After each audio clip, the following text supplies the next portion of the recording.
becoming butterflies. And in that dream, I count the stars in the sky.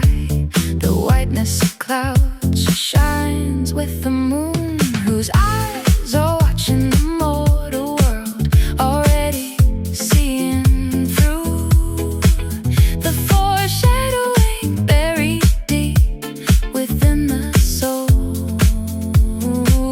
I say everything is destined.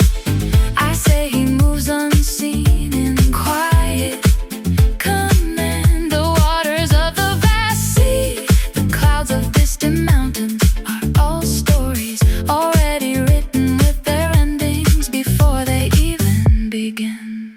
Like this very moment. April 4th, 2026, 6:45 a.m. A Toronto morning.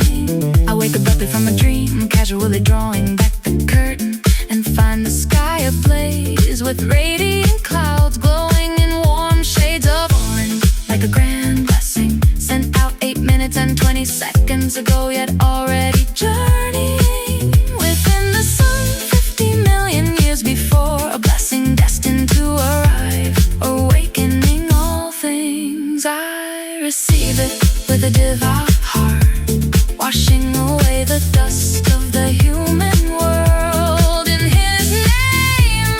With a grateful heart, with hands of kindness, with a voice of gentleness, I pass it on to you.